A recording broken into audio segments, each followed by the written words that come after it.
बिस्मिल्लाहिर्रहमानिर्रहीम। स्टूडेंट अस्सलाम वालेकुम। मैं हूं आपका मैथ का टीचर तनवीर अहमद। तो हम फर्स्ट ईयर की मैथमेटिक्स लगे हैं, चैप्टर नंबर 5 स्टार्ट किया हुआ है 5.3 एक्सरसाइज का। आज हम क्वेश्चन नंबर 10 कर रहे हैं। ये लास्ट क्वेश्चन है इस एक्सरसाइज का। इसमें हमने पार्शियल फ्रैक्शन का इस्तेमाल करते हुए क्वेश्चन को सोल्व करना है। तो हमें पता है कि जब भी हमें पार्शियल फ्रैक्शन का क्वेश्चन सोल्व करने को कहेगा तो पहला स्टेप ये होता है कि हम ये चेक करते हैं कि जो गिवन क्वेश्चन है वो प्रॉपर रैशनल फ्रैक्शन में है या इम्प्रॉपर रैशनल फ्रैक्शन में है। क्राइटेरिया ये होता है प्रॉपर और इम्प्रॉपर रैशनल फ्रैक्शन में डिफरेंस करने का। अगर फ्रैक्शन है तो फ्रैक्शन में दो वैल्यू होती है, एक ऊपर वाली और नीचे वाली। ऊपर वाली वैल्यू को नोमिनेटर बोलते हैं, नीचे वाली वैल्यू को डिनोमिनेटर बोलते हैं।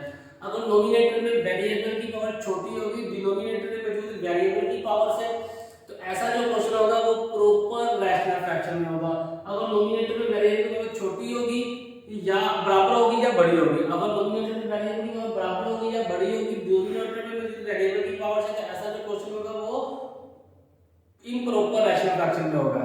ठीक है, तो सबसे पहले इसे प्रॉपर में कन्वर्ट करेंगे, उसके बाद क्वेश्चन को सॉल्व करेंगे। तो हमारा जो क्वेश्चन है इसमें वेरिएबल की पावर 2 है नोमिनेटर में और डिनोमिनेटर में वेरिएबल की पावर 4 है। तो हमारा जो क्वेश्चन है वो प्रॉपर रैशनल फ्रैक्शन में दिया गया है, इसे हम कन्वर्ट करने की जरूरत नहीं है। हम इसमें क्या करेंगे, नीचे जो है फैक्टराइजेशन थोड़ा सा हम करेंगे। तो नीचे थोड़ा फैक्टराइजेशन करेंगे, उसके बाद हम क्वेश्चन को सॉल्व करेंगे। x का 2 - 2x और प्लस 3 डिनोमिनेटर में आएगा x की पावर 4 प्लस x की power 2 plus 1 is equal to ऊपर वाली value as it is -2x और प्लस 3। नीचे वाली वैल्यू में थोड़ा सा हम फैक्टराइजेशन का अमल करेंगे। x की पावर 2 होल की पावर 2, x की पावर 4 था, 4 को हमने 2 की पावर 2 लिखा। उसके बाद प्लस x की पावर 2 तो हम लिखते हैं प्लस x की पावर 2 प्लस 1 और माइनस x की पावर 2। अब ये देखो, ये 1 आ गया, ये वैल्यू ये आ गई। अब इसको हमने दो फॉर्म में कन्वर्ट कर दिया। अब 1 2 में से अगर ये 1 चला जाता है तो 1 बचता है। 1 किसका बचता है, x का 1 और प्लस का, तो ये आएगा। हमने क्या किया, 2 को इस तरह लिख सकते हैं 2 is equal to 1 is equal to 2 minus 1। दो में से एक गया 1 और यहाँ 1 ऑलरेडी है, तो यही हमने फॉर्म किया। 2 में से 1 गया तो 1 आ गया। तो हमने ये सारा अमल किया है फैक्टराइजेशन के लिए, फैक्टराइजेशन करने के लिए। तो ऊपर वाली वैल्यू ऐसी आ जाएगी। अब नीचे वाली वैल्यू में ये जो तीन वैल्यू है ये कंप्लीट स्क्वायर बन रहा है, जिसका x की पावर 2 प्लस 1 होल की पावर 2 का, उसके बाद माइनस x की पावर 2। अब हमारे पास ये फार्मूला आता है कि अगर पहला भी कंप्लीट स्क्वायर वैल्यू हो, दूसरी भी कंप्लीट स्क्वायर वैल्यू हो, दरमियान में साइन हो माइनस का, तो हम एक बार प्लस की फॉर्म में लिखते हैं और एक बार माइनस की फॉर्म में लिखते हैं। ऊपर वाली वैल्यू ऐसी जाएगी। अब नीचे वाली वैल्यू में हम क्या करते हैं, एक बार प्लस की फॉर्म में लिख दिया और एक बार हमने लिख दिया माइनस की फॉर्म में। तो ये प्लस की फॉर्म आ गई और ये जो माइनस वाली फॉर्म आ गई। अब ये जो वैल्यू है इसके बराबर आ गई। अब हम क्या करते हैं, लेट करते हैं। लेट किया x की power 2 minus 2x plus 3 over x की power 2 plus x minus 1 into x की power 2 minus x plus 1 is equal to ax plus b over x की पावर 2 प्लस x और प्लस 1 प्लस आ जाएगा a b इसके बाद c c x plus b over क्या आएगा x की पावर 2 माइनस x और प्लस 1 और इसे इक्वेशन नंबर 1 का नाम दे दिया। हमने क्या किया, हमारा जो क्वेश्चन था उसके डिनोमिनेटर में हमने थोड़ा सा फैक्टराइजेशन का अमल किया। अमल करने के बाद हमारे पास दो फैक्टर बने और इसमें इन्हीं फैक्टर को लेकर हमने क्या किया, एक राइट हैंड साइड बनाई। राइट हैंड साइड में डिनोमिनेटर में हमने एक फैक्टर के ऊपर दो कांस्टेंट इंट्रोड्यूस करवाए और पहले कांस्टेंट के साथ हमने हमेशा वेरिएबल मल्टीप्लाई किया। अगर यहाँ पर वेरिएबल की पावर 1 होती तो हम ऊपर एक कांस्टेंट इंट्रोड्यूस करवाते। यहाँ पर वेरिएबल की पावर 2 है तो इसलिए हमने दो कांस्टेंट यहाँ पर लगाया है। अब हम क्या करेंगे, नेक्स्ट स्टेप में इन्हीं दो फैक्टर को मल्टीप्लाई करेंगे इस पूरी इक्वेशन से, तो एक नई इक्वेशन बनेगी। तो सबसे पहले हम यहाँ लिखेंगे कि हम क्या करने लगे हैं, मल्टीप्लाई करने लगे हैं, किससे करने लगे हैं, बाय x की power 2 plus x minus 1 into x की पावर 2 माइनस x और प्लस 1 ऑन बोथ साइड, दोनों तरफ हम मल्टीप्लाई करने लगे हैं। अब ये डिनोमिनेटर की फॉर्म में है कि मल्टीप्लाई की फॉर्म में है, दोनों फैक्टर सेम है। तो अब हम क्या करेंगे, दोनों फैक्टर सेम है। यहाँ पर थोड़ी सी मिस्टेक भी पड़ी है, यहाँ पर देखो, यहाँ पर +1 है और यहाँ पर भी प्लस है, यहाँ पर भी +1 है, ठीक है। 1 जो है ना प्लस का था, x जो था हमने एक बार प्लस में लिखा, एक बार माइनस में लिखा। तो अब हम क्या करेंगे, दोनों फैक्टर कैंसिल हो जाएंगे, तो ऊपर क्या बचेगा, x की पावर 2 माइनस 2x और +3 बचेगा, और राइट हैंड साइड पर ax प्लस b। अब ये फैक्टर +1 और +1 दोनों सेम है, कैंसिल हो जाएंगे, ax प्लस b के साथ ये फैक्टर मल्टीप्लाई होगा, x की पावर 2 माइनस x और +1, उसके बाद आएगा plus c x plus d, इसके साथ क्या मल्टीप्लाई है, ये माइनस वाला कैंसिल, इसके साथ ये वाला फैक्टर मल्टीप्लाई होगा, x की पावर 2 प्लस x और +1, और ये मल्टीप्लाई हो गया। अब हमने क्या इसे इक्वेशन नंबर 2 का नाम नहीं करना, इसे ऐसे ही लिख रहेंगे। अब हम क्या करेंगे, इसको मल्टीप्लाई करेंगे, लेफ्ट हैंड साइड चेंज नहीं होगी, वो ऐसे राइट हैंड साइड में सिंपलीफाई करेंगे, ax को x की पावर 2 से मल्टीप्लाई करेंगे तो ये बनेगा ax की पावर 3, उसके बाद है ax करके माइनस x के साथ ये बनेगा माइनस ax की पावर 2, फिर +1 से करेंगे तो प्लस ax आएगा। अब ax कितनी वैल्यू के साथ मल्टीप्लाई हो गया, अब प्लस b को करेंगे तो प्लस b x की पावर 2 माइनस bx और प्लस b बचेगा, ठीक है। अब हम cx को मल्टीप्लाई करेंगे इसके साथ, प्लस cx की पावर 3, पावर 1 ये है और 2 ये है, तो प्लस आएगा cx की पावर 2, उसके बाद आएगा प्लस cx आएगा। अब प्लस d है, प्लस dx की पावर 2 बचेगा, फिर उसके बाद प्लस dx बनेगा और प्लस d बनेगा, ठीक है। यहाँ पर d को जब मल्टीप्लाई किया dx पर 2, फिर उसके बाद dx ऊपर 5 से मल्टीप्लाई किया तो ये आएगा dx। अब हम क्या करेंगे, x की पावर 3 वाले को इकट्ठा लिखेंगे, x की पावर 2 वाले को इकट्ठा और x की पावर 1 वाली वैल्यू को इकट्ठा। तो ये पहली वैल्यू 3 वाली है और उसके बाद ये वैल्यू 3 वाली है, प्लस c x की पावर 3, अब उसके बाद कोई वैल्यू 3 वाली नहीं है, दो वैल्यू x की पावर 3 वाली थी तो हमने लिख दी यहाँ पर। अब उसके बाद लिखेंगे x की पावर 2 वाली वैल्यू, x की पावर 2 वाली वैल्यू में क्या है, माइनस ax की पावर 2, उसके बाद प्लस b x की पावर 2 प्लस c x की पावर 2 प्लस d x की पावर 2। x की पावर 3 वाली भी इकट्ठी लिखेंगे, x की पावर 2 वाली भी इकट्ठी लिखेंगे। अब लिखेंगे x की पावर 1 वाली वैल्यू, तो ये इसमें आ जाएगा प्लस ax माइनस bx, उसके बाद प्लस cx ये ऊपर मौजूद है और प्लस dx, और ये सेकंड लास्ट x पर 1 वाले भी लिखेंगे। अब लिखेंगे वो वैल्यू जिनके साथ x मौजूद नहीं, ये आएगा प्लस b, ठीक है। उसके बाद आएगा ये प्लस b, ये दो ही वैल्यू है जिनके साथ x मौजूद नहीं, तो ये हमने लिख दिया। अब आप क्या करेंगे, कांस्टेंट लेंगे, इन दोनों वैल्यूज में क्या चीज कॉमन आ रही है, x की पावर 3 कॉमन आ रही है, तो ये x की पावर 3 लिखा गया। अगली तीन वैल्यू में से क्या चीज कॉमन आ रही है, x की power 2 minus a plus b plus c और प्लस d इंटू x की पावर 2। अगली तीन चार वैल्यू में से क्या चीज कॉमन आ रही है, x की power 1 a minus b plus c plus d into x आ जाएगा, प्लस आ जाएगा b प्लस d, तो ये हमारे पास इक्वेशन बन गई। अब हम क्या करेंगे, कंपेयरिंग कोफिशिएंट करेंगे, उसके बाद इक्वेशन को सोल्व करेंगे। यहां लिखेंगे by comparing coefficient of x की पावर 3, x की पावर 2, x की पावर 1 एंड कांस्टेंट। कांस्टेंट वो वैल्यू है जिसके साथ x मौजूद नहीं। तो सबसे पहले फॉर x की पावर 3 लिखेंगे, फॉर x की पावर 3, तो यहां पर x की पावर 3 मौजूद नहीं लेफ्ट हैंड साइड पर, तो इसका कोएफिशिएंट क्या बनेगा 0, और राइट हैंड साइड पर है जी x की पावर 3 का कोएफिशिएंट a प्लस c, तो हमारे पास इक्वेशन नंबर 1 ये थी। अब इसे रखते हैं इक्वेशन नंबर 2। अब यहां लिखे हैं फॉर x की पावर 2, x की पावर 2 का कोएफिशिएंट यहां पर क्या है 1, तो यहां रखेंगे 1 इज इक्वल टू, और उसके बाद x की पावर 2 का कोफिशिएंट यहाँ पर ये है -a plus b plus c और प्लस d। ये आएगा हमारे पास x की पावर 1 का कोफिशिएंट। अब लिखेंगे फॉर x की पावर 1, यहाँ x का कोफिशिएंट क्या है -2 इज इक्वल टू, यहाँ x का कोफिशिएंट क्या है ये a माइनस बी प्लस सी और प्लस डी। इसे इक्वेशन नंबर 2, इसे इक्वेशन नंबर 3 का नाम दे दिया और इसे इक्वेशन नंबर 4 का नाम दे दिया।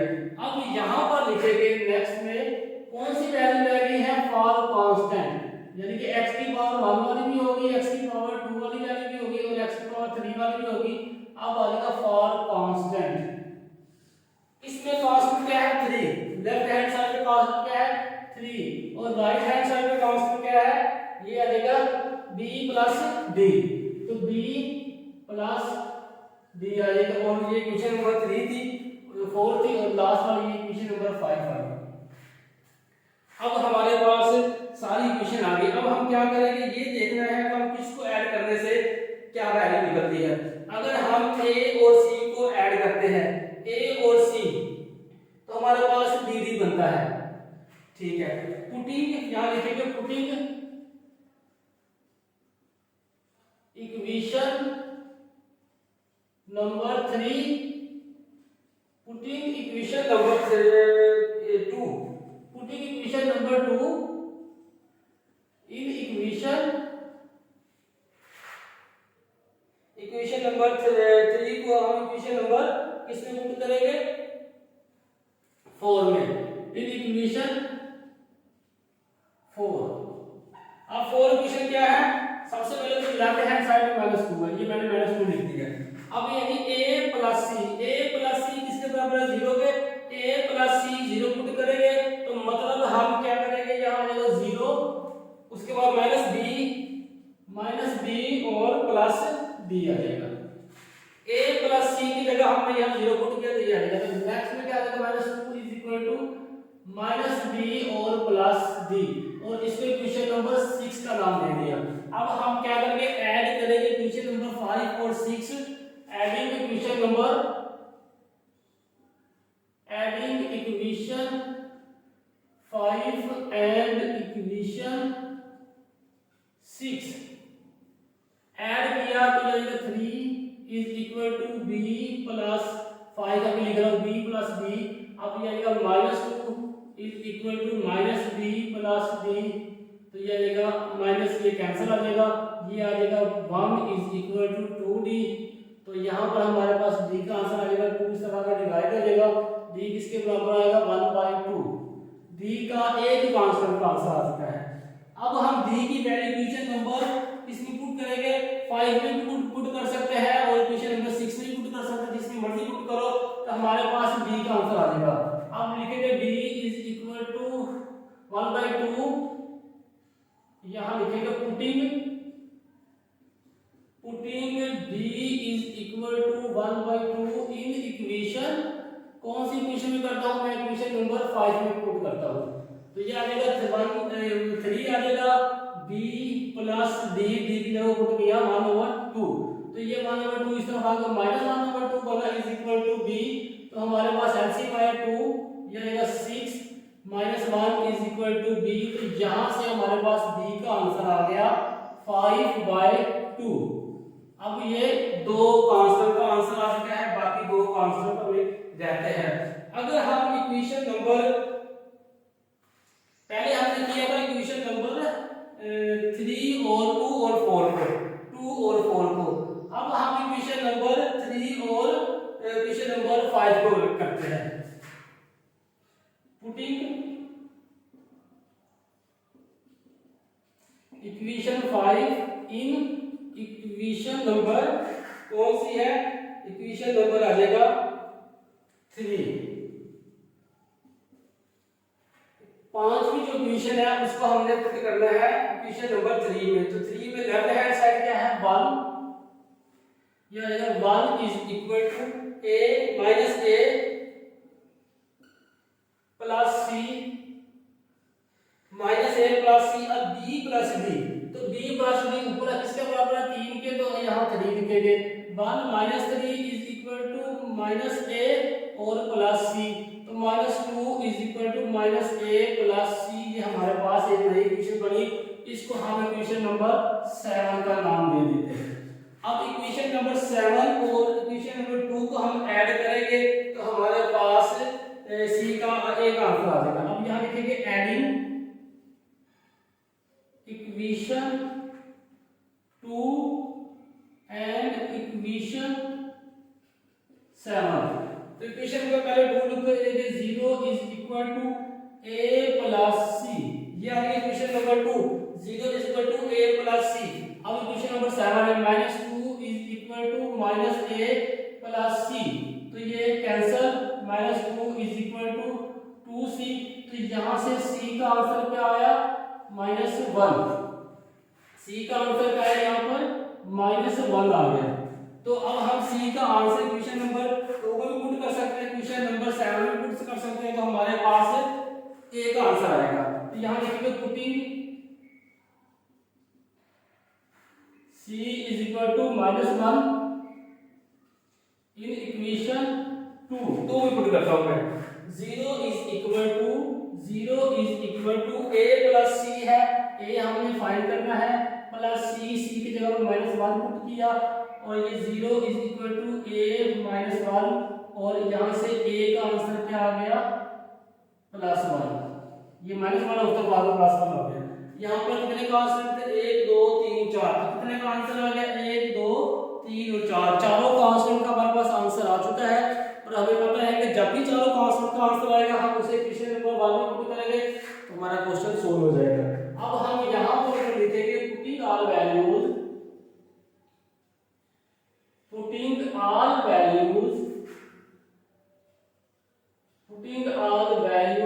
In equation number 1। Equation number 1 में हम तमाम वैल्यू को पुट करेंगे। तो सबसे पहले लेफ्ट हैंड साइड लिखेंगे इक्वेशन नंबर 1 की, x की पावर 2 -2x और +3, डिनोमिनेटर में आएगा x की पावर 2 + x + 1 into x की power 2 -x + 1 is equal to ax।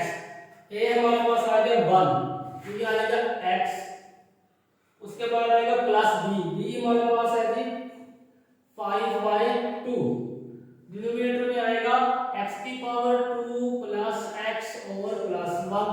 अब उसके बाद आएगा c हमारे पास क्या है, -1 यानी कि -1 और साथ x आ जाएगा, तो ये -1x आ जाएगा, प्लस d हमारे पास क्या है जी, d का आंसर ये 1/2 है, यहाँ लिखेंगे 1/2। डिनोमिनेटर में आएगा x की पावर 2 -x और +1। अब हम मजीद सिंपलीफाई करेंगे, ऊपर से 2 कॉमन लेंगे, 2 कॉमन लिया, 1/2 कॉमन लेंगे, तो ये बनेगा 2x + 5। यहाँ से भी माइनस भी कॉमन लेंगे और 1/2 भी कॉमन लेंगे, तो ये बनेगा 2x और -1। डिनोमिनेटर में क्या बनेगा, x की पावर 2 + x और +1, और आएगा x की पावर 2 -x और +1। अब हम क्या करेंगे, ये जो 2 है नीचे ले आएंगे, ऊपर बचेगा 2x + 5 और 2 into x की पावर 2 + x + 1 और -2x -1 और 2 into x की पावर 2 -x और +1। तो ये हमारा क्वेश्चन है, सोल्व हो चुका है। आप क्वेश्चन की स्क्रीनशॉट ले ताकि आपको नोट्स बनाने में आसानी हो। तो हमें पता है कि जब भी हमें पार्शियल फ्रैक्शन का क्वेश्चन सोल्व करने को कहेगा तो सबसे पहला स्टेप क्या होता है कि हम ये चेक करते हैं कि गिवन क्वेश्चन जो है प्रॉपर रैशनल फ्रैक्शन में है या इम्प्रॉपर रैशनल फ्रैक्शन में। तो हमारा जो क्वेश्चन है वो प्रॉपर रैशनल फ्रैक्शन में था, इसे कन्वर्ट करने की जरूरत नहीं, तो हमने क्या किया, नीचे वाले नंबर में फैक्टर में थोड़ी सी तजदीद की, तो तजदीद के बाद हमारे पास 2 फैक्टर बन गए। अब एक फैक्टर को ले ऊपर 2 कांस्टेंट इंट्रोड्यूस करवाए और पहले के साथ x मल्टीप्लाई हुआ, सेम ऐसे ही हमने दूसरे के साथ किया। अगर यहाँ पर वेरिएबल की 1 हो तो ऊपर एक कांस्टेंट इंट्रोड्यूस करते, यहाँ पॉइंट 2 है इसलिए 2 कांस्टेंट इंट्रोड्यूस करवाए। अब इन्हीं फैक्टर से मल्टीप्लाई किए इस पूरी इक्वेशन के लिए हमारे पास एक नई इक्वेशन बनी। जो नई इक्वेशन बनी है उनको हमने सिंपलीफाई किया, सिंपलीफाई करने के बाद x की पावर 3 वाले को इकट्ठी वैल्यू अपनी जितनी भी x पावर 2 वैल्यू थी उनको इकट्ठा किया और जितनी x पावर 1 वैल्यू थी उसको इकट्ठा किया और ऐसी वैल्यू जिनके साथ x मल्टीप्लाई नहीं हो रहा था उन सब वैल्यू को इकट्ठा किया। इकट्ठा करने के बाद हमारे पास एक नई इक्वेशन होगी। जब नई इक्वेशन बनी तो हमने कंपेयर कोएफिशिएंट किए लेफ्ट हैंड साइड और राइट हैंड साइड के कोएफिशिएंट को। x पावर 3 वाले को आपस में कंपेयर किया, x पावर 2 वाले कोएफिशिएंट को आपस में, x पावर 1 वाले को आपस में और कांस्टेंट को आपस में किया तो हमारे पास इक्वेशन बनी। अब हमने खुद सोचा थोड़ा सा ज़हन लड़ाने का हमें पता लगा कि ऐसी भी हमारे पास एक इक्वेशन है जिसमें इक्वेशन नंबर 2 और 4 है, उसमें हम ऐड करेंगे तो हमारे पास जो है ना थोड़ी शार्ट हो जाएगी। फिर ये इक्वेशन और ये हमारे पास a + b वाले को ऐड किया, देखिए हमने यहाँ पर थोड़ी सी सिंपलीफिकेशन का हमने किया प्लस माइनस का, हमारे पास जितने भी कांस्टेंट उन सब का आंसर आ गया। तो जब तमाम वैल्यू का आंसर आ गया उसके बाद तमाम वैल्यू के आंसर को इक्वेशन में हम पुट किया, एक दो स्टेप में सिंपलीफिकेशन किया थे तो ये हमने सिंपलीफिकेशन की तो हमारा जो है क्वेश्चन सॉल्व हो चुका है। एक बार याद रखिएगा ये सेम प्रोसीजर पूरे चैप्टर में रिपीट होगा। अगर आपको एक भी क्वेश्चन समझ आ जाता है तो इसका मतलब ये है कि आपको पूरा का पूरा चैप्टर समझ आ गया। इससे पहले जितनी भी एक्सरसाइज हमने की है उस एक्सरसाइज में जितने भी क्वेश्चन किए होंगे सेम प्रोसीजर है और इसके बाद एक एक्सरसाइज है उसमें भी जितने भी क्वेश्चन है 5 या 6 है उस सब में प्रोसीजर सेम है। तो ये क्वेश्चन है, अगर आपको क्वेश्चन की समझ लगी है तो वीडियो को लाइक करें, चैनल को सब्सक्राइब करें और प्रेस द बेल आइकन ताकि हर नई आने वाली वीडियो का नोटिफिकेशन आप तक इजीली पहुंच सके। अगर आपको क्वेश्चन की समझ नहीं है तो नीचे कमेंट्स करें ताकि आपको मज़ीद बेहतर तरीके से समझाया जा सके।